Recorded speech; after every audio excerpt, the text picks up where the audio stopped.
I was standing on the balcony in my room, screaming my lungs out, while my cousin Catherine stood next to me. Hello? Hello? Save me from this wretched queen and her snooty bodyguards. I will give 10,000 gold coins to anyone who saves me. No one can hear you, Merida, and even if they did, they won't go against the queen's orders. When I'm queen, I will demolish this stupid castle and build a big house with glass windows, and everyone can visit me, and I'll have lots of friends and pets and pastries. No, not pastries, they give me a sugar rush. Okay, so only friends and pets then.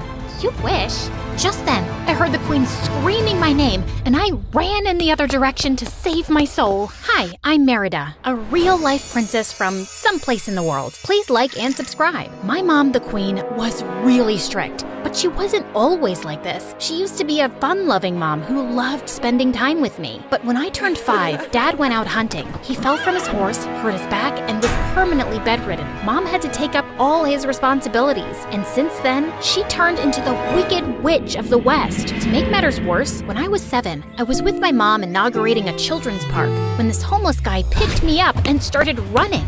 The guards caught him and saved me almost immediately, but Mom became extra paranoid and never allowed me to leave the palace. I wasn't allowed to go to school or play outside like normal kids. Growing up, the only friends I had were the palace workers or my royal tutors, who were really boring. My life sucked, and I hatched a new plan every week to escape the palace. Like this one time when I was 13, I tied a bunch of bedsheets and hung it down from my window. I was about to climb down when I saw how high it was and I chickened out. And another time, I climbed into the back of a van carrying pigs for the royal poultry farm. You, pig guy, drive or I'll behead everyone. Not the pigs, obviously. They're cute. But I will behead you, I promise. The guy shot me a look and started driving. But 30 seconds later, the royal guards caught on to me. Mom found out and went ballistic. What were you thinking, Merida? That driver could have harmed you and taken you away forever. And that would have been a dream come true. Even staying with pigs is better than staying caged in a castle for one more day. I'm bored, annoyed, and I hate it here. It's for your own safety. Now quit complaining and go to your room. But I wasn't gonna give up so easily. So the next day, while Mom was away on palace duties, I tried sneaking out the kitchen back door, but my foot got caught on something. I tripped and crashed into a servant carrying a bunch of plates, and she landed on her butt. Are you okay? I looked up to see a girl my age staring in my face. She helped me get up, and just then, Mom came running. What have you done? That was really expensive china. Wow, Mom. You could have asked me if I was fine, but no, expensive china is more important. You know what I mean, and I see you've met Catherine. And that's how Catherine came into my life. Her dad was my dad's younger brother, and I'd met her when we were kids, but then she moved to France, and now Mom had invited her back to the palace. Catherine and I quickly became friends and spoke about everything under the sun. I told her about my boring life and how I was stuck in the castle, while Catherine told me all about her travels, which sometimes made me jealous. You know, Paris is really pretty. I love sitting on top of the Eiffel Tower and staring at the city. It's magical. And did you know that street churros don't taste the same as the ones we eat here? Of course you wouldn't, because I can't leave the castle. I know, you don't have to rub it in my face.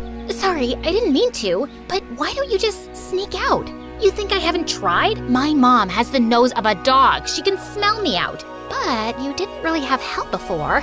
Really? You'll help me?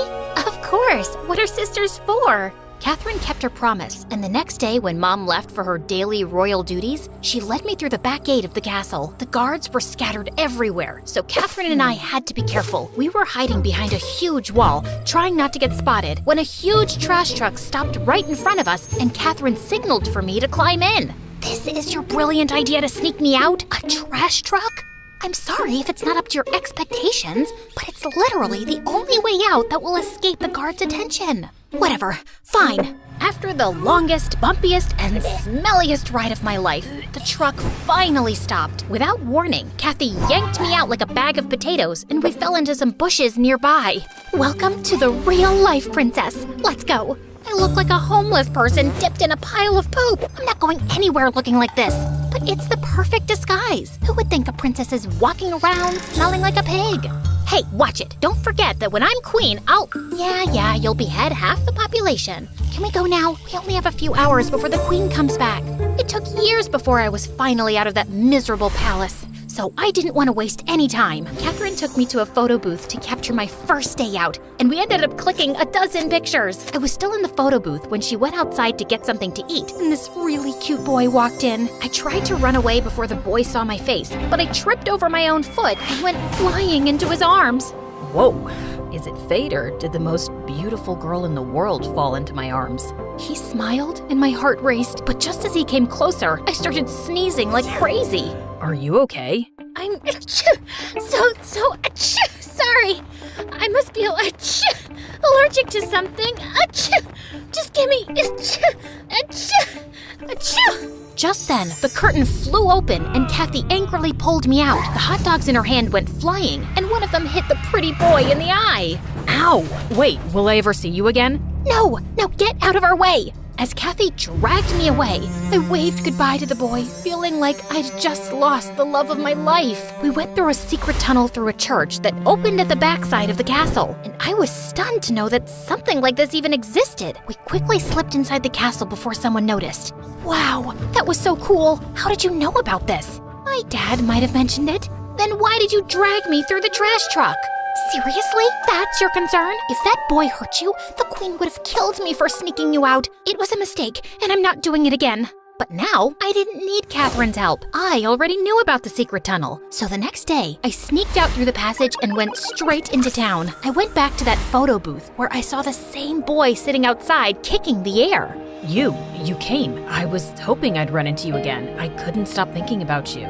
Neither could I. I'm Romeo. I'm Juliet. Right, wanna get out of here, Juliet?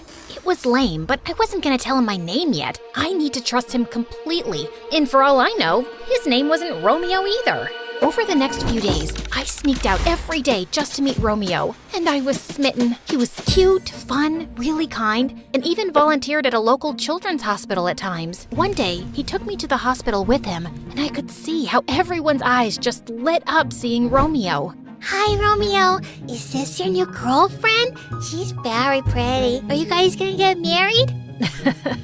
Well, her name is Juliet, so the chances are high. I blushed as Romeo winked at me, and my insides exploded with excitement. Later that evening, he asked me out, and we shared our first kiss, which was magical. I knew I was falling for him. So a few days later, while I walked back home, I decided to tell Mom everything about Romeo. But just as I crossed the secret passage, I saw a bunch of guards waiting for me on the other side. The head bodyguard, Markle, immediately grabbed me and carried me as I kicked and screamed. Hey, put me down right this minute, or I'll have your head served to me on a platter! Sorry, princess, but the queen will skin me alive if I don't deliver you to her. I prefer to be beheaded at this point. Oh, you stupid bug-eyed giant mooncalf! I'll make your life miserable when I'm queen! Can't wait. Markle finally sat me down, and a second later, Mom walked in looking pissed. She threw a bunch of photographs on the table along with a news article. I stared in shock with all my pictures all over the tabloid with the most hideous headline. The princess who smells like rotten eggs and kissing a commoner is a disgrace and not fit to rule. Hey, that's not fair. I do not smell like rotten eggs. You think this is a joke, Merida? I've spent a lifetime building my reputation, and I will not let you destroy it in seconds. And how dare you leave without my permission? Mom, come on. It was only one outing. Okay, 2. Okay, sorry, 20. But look at the bright side. Nothing happened to me. No one kidnapped me, which means it's safe to travel outside. But Mom didn't care and left angrily. The next few days were miserable. The security around me was tighter than ever, and this time, no one was allowed to enter my room, not even Catherine. Things got worse when a week before my 18th birthday, Mom announced my engagement to the prince of some country. Can't say the name, sorry. And along with that, the date of my coronation. I felt lost and furious. Late one night, I was sulking in my room when someone knocked on my door. I opened it and saw Romeo standing outside. I pulled him in immediately before someone saw him. What are you doing here? If my mom sees you, you're dead meat. I will leave, Merida, but before that, you need to know something. Catherine isn't who you think she is. What do you mean? Before Romeo could say more, the door burst open and Mom came in with Catherine and some guards who immediately grabbed Romeo. Mom, no! Let him go! I can't believe you would stoop so low, Merida. Wasn't it enough that you embarrassed me in the newspapers, that now you were planning on escaping with this peasant? Mom, Romeo is a very nice guy, and I wasn't going anywhere with him. You can ask Catherine. She's met him before. Tell them. I have no idea what you're talking about, Merida. I've never seen this guy before in my life. Why are you lying? I'm not. I was in my room when I heard noises coming from your chamber. I heard him telling you that he's here to take you away. And as a loyal servant of the royal court, it was my duty to inform the queen. You backstabbing witch! I will— Enough! I'm so disappointed in you, Merida. Now, until the members of the royal court decide what to do with you, you will not leave your room. For the next couple of days, I was locked in my room with 2 guards at the door the whole time. I had no idea what happened to Romeo, but I prayed he was okay. About a week later, I was summoned by the royal court members who had apparently made a decision about me. After a week of deliberation, the royal court has concluded that Princess Merida has gone against Act 54 of the royal constitution that states, "The queen in line shall not interact with commoners or have personal relations with them before her coronation." Seriously? There's a constitution like that? Shh! The princess has not taken her duties seriously. Therefore, she will be replaced by the next person in line to the throne. Wait, Catherine? Seriously? Unbelievable! Merida, be respectful before the members of the court. No! If all of you think that I'm the problem and Catherine is the next best thing, then I have no respect. And what's wrong with interacting with the very commoners we're supposed to rule? I was about to storm off when suddenly Romeo ran in through the doors with several guards following behind him. Catherine's eyes widened in shock as he marched straight to Mom. How did you get out? I've lived on the street. We pick up a trick or two when it comes to escaping. But first, everyone needs to know the truth. My name is Romeo Buffet. I met the princess through Lady Catherine, who paid me to lure her out of the palace, expose her face to the media, and ruin her name. You did what? Romeo went on to tell everyone how his little sister was a patient at the children's hospital where he volunteered. She was sick and needed surgery. I needed money for the surgery, so when Lady Catherine approached me to work for her, I couldn't say no. He's lying. He has no proof. You can see my phone. I have the messages. Your Majesties, I did a terrible thing trying to ruin the princess's reputation, and I couldn't live with myself if I didn't confess the truth. Kathy, why? Suddenly, Catherine turned to me with angry, bloodshot eyes. Because this crown belongs to me. It should have gone to my dad after his brother fell sick. But you, queen, you snatched it away. My father lived in misery all his life when he was the rightful king. So that's why you came back, for the crown. Of course. You thought I came here to be friends with your sorry butt?